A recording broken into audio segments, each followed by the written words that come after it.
O belo é tudo que agrada desinteressadamente.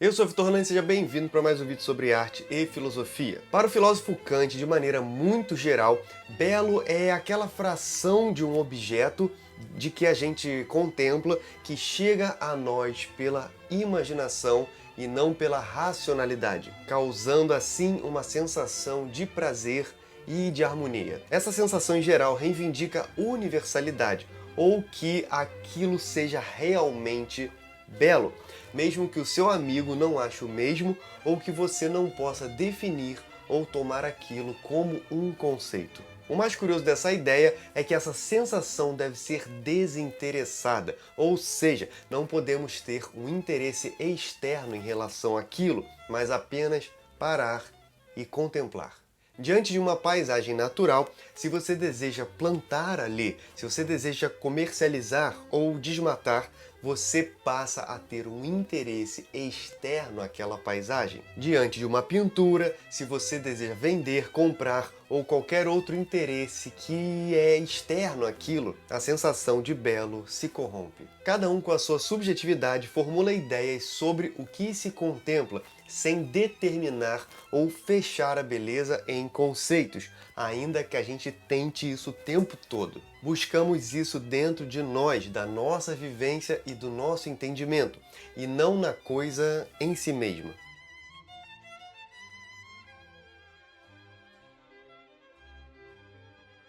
Esse juízo reflexivo ou estético veio a desencadear na reflexão infinita dos românticos, dos filósofos românticos, o que deu origem a uma nova maneira de se pensar a arte, que é a crítica. O crítico não esgota uma obra de arte, mas promove uma reflexão infinita sobre a sua estética. Mas às vezes nos deparamos com fenômenos grandiosos demais e essa harmonia parece ser extrapolada, porque a gente não consegue lidar ou fazer qualquer juízo estético sobre aquilo. Esse sentimento de é o sublime. É como se a gente não pudesse ter controle ou harmonizar o que sentimos diante de uma grandeza. Quando você se sente calmo, apaziguado, encantado diante de um fenômeno natural ou de uma obra de arte, isso é o belo em você. Mas se aquilo te apavora em certa medida e te comove, isso é o sublime. Diz Kant que o sublime é uma afronta à imaginação. Ele te paralisa porque a imaginação não concebe essa grandeza. A grande vantagem disso é que depois dessa estagnação,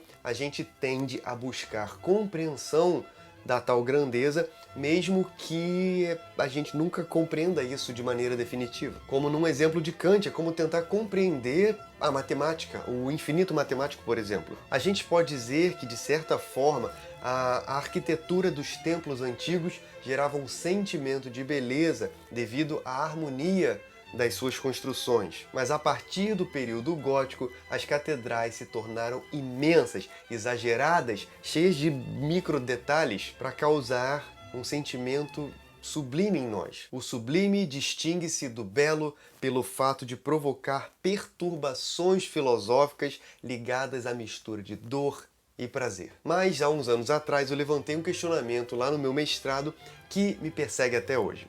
Prof, categorizar os estados do nosso humor em belo ou sublime apenas não é pouco? Onde entra aquele sentimento de maneiro ou porra, isso é muito foda? Ele riu, mas levou isso super a sério, seguindo com o debate. E eu deixo essa dúvida aí no ar para vocês pensarem no que seria o belo, o sublime e talvez os intermediários entre essas duas coisas. Beijos, eu prometo aparecer mais por aqui que eu tava um pouquinho sumido.